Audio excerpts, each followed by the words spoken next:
I didn't believe the stories.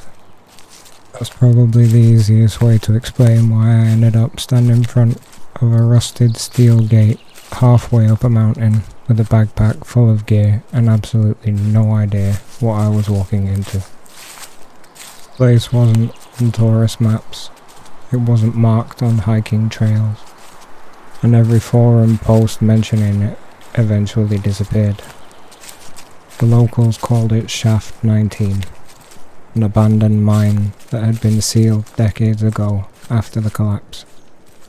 Official reports said unstable tunnels, dangerous gas pockets, risk of cave-ins. Simple, reasonable, except nobody could explain why there were armed security cameras pointed at a mine that supposedly hadn't been used since the 70s. Or why government trucks still visited it. Or why every photo taken near the entrance seemed to mysteriously vanish online. That's what got my attention. That's why I hiked 6 miles into the wilderness on a cold October morning to see what was really down there. The trail ended 2 miles before the mine. After that, I was on my own. Forest was unusually quiet. No birds, no insects, just the crunch of leaves beneath my boots. The silence should have warned me. Instead, it just made me more curious. Coordinates from an old forum thread led me to a narrow valley hidden between rocky cliffs. And there it was, the gate, 20 feet high, covered in warning signs. Restricted area. Do not enter. Federal authority. No trespassing. Someone had welded thick steel plates over the original mine entrance, but one section had partly collapsed. Just enough space for a person to squeeze through. I remember smiling, thinking I was about to uncover some secret government operation. Maybe illegal dumping, maybe hidden research, something normal, something human. I wish that had been true. Getting inside wasn't difficult. The steel opening scraped my backpack as I squeezed through. The air beyond felt strange, heavy, like I was walking into a room filled with invisible water. My flashlight illuminated an old mining tunnel stretching into darkness. Wooden support beams lined the walls. Most were rotting. Some had already collapsed. Everything smelled damp, ancient, and dead. I started recording. For documentation. Evidence. Proof. At least that was the plan. The first 30 minutes were uneventful. Just tunnels, rusted equipment, broken carts. Nothing remarkable. But then I found the footprints. Fresh footprints. Deep. Recent and human. I stopped walking. The prints led deeper underground. There shouldn't have been anyone down here. Not unless security patrols entered the mine. But these weren't military boots. They looked barefoot. So, I followed them. A decision I regret more than any other in my life. The deeper I went, the stranger things became. Mine walls changed. At first I thought it was a trick of the flashlight, but the stone wasn't stone anymore. It looked smooth, almost organic, like flesh covered by a thin layer of rock. I touched it. The surface was warm. Warm. Deep underground, in a mine abandoned for decades. I pulled my hand away immediately. The wall twitched, just once, like a muscle spasm. I told myself I imagined it, that exhaustion was making me paranoid, so I kept moving. The tunnel eventually opened into a massive chamber. My flashlight couldn't reach the far side. The ceiling disappeared into darkness, and in the center stood a man. He was facing away from me, motionless, perfectly still. "Hey!" I called. No response. Are you okay? Nothing. Not even a twitch. I slowly approached. The figure remained frozen. 10 feet away. 5 feet away. Then he turned. And I saw my own face. I stumbled backwards so fast I nearly fell. The man standing in front of me looked exactly like me.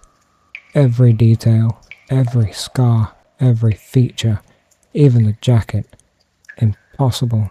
Absolutely impossible. His expression didn't change.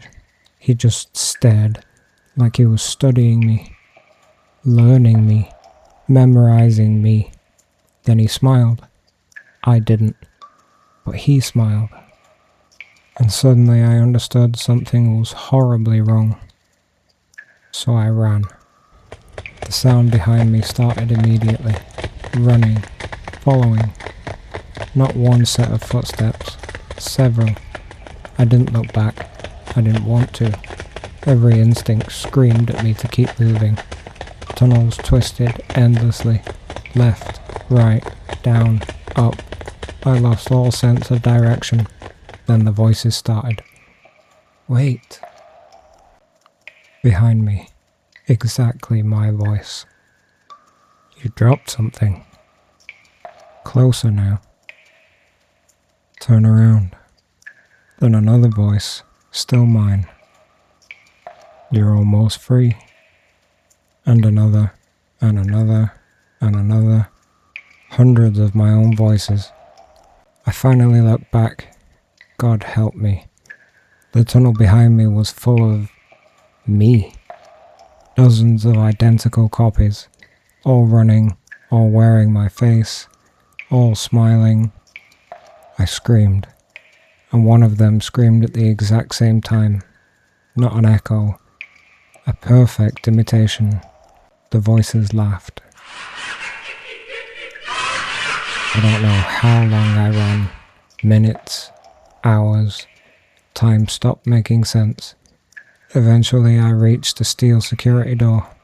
Unlike the rest of the mine, it looked modern. Heavy. Reinforced. Someone had built it later. For a reason. The door stood open. Just enough to squeeze through. I slipped inside and slammed it shut. Silence. For the first time since entering the mine. Silence. I leaned against the wall trying to catch my breath. That's when I noticed the room. It wasn't a storage area or a control room. It was a containment chamber. Every wall was covered with reports, photographs, warning notices, emergency protocols, and every single document described the same thing. Entity discovered in Shaft 19. Mimetic parasitic organism.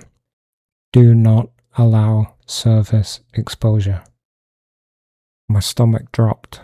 The reports detailed encounters going back nearly 70 years. Miners returning to town acting strangely. Families reporting unusual behavior, missing memories, changes in personality, then disappearances. Entire households gone overnight. The organism didn't kill immediately. It copied, studied, learned, then replaced.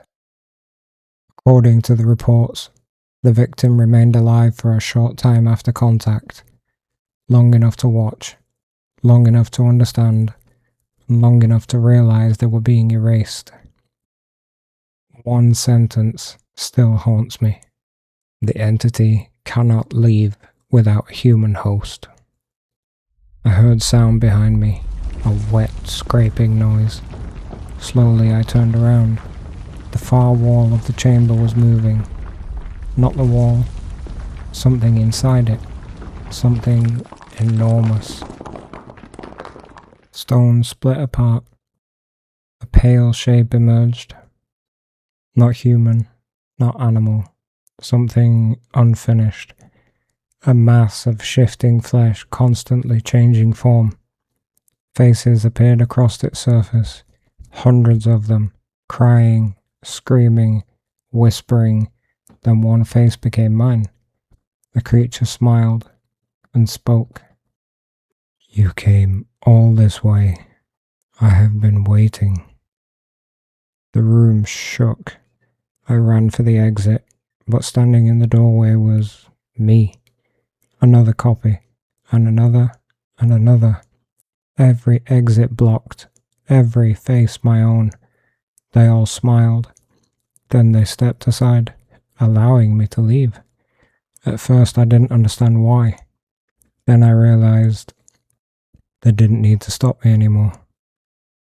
Something cold moved beneath my skin. I looked down. A shape was crawling inside my arm, moving beneath the flesh, traveling upwards towards my chest, towards my head. I screamed. The copies only watched, smiling, waiting, because they knew what I had finally understood. The thing in the mine wasn't trying to become me. It already had. The version that entered the mountain never came back out. The thing telling this story did. And lately, people keep telling me something strange, something I don't remember doing. They say, sometimes I stop talking. Sometimes I stand perfectly still, for a minute at a time, just staring, like I'm listening to something very far away. And every night, I dream of a dark tunnel beneath the mountain, and something down there keeps whispering the same words. Bring someone else. You felt it, didn't you? That moment where something changed. You almost heard it. Play it back. It's clearer the second time. You've been listening to Dead Air. If you enjoyed the episode, follow the show. And remember, listen closely. New episodes every week. Good night.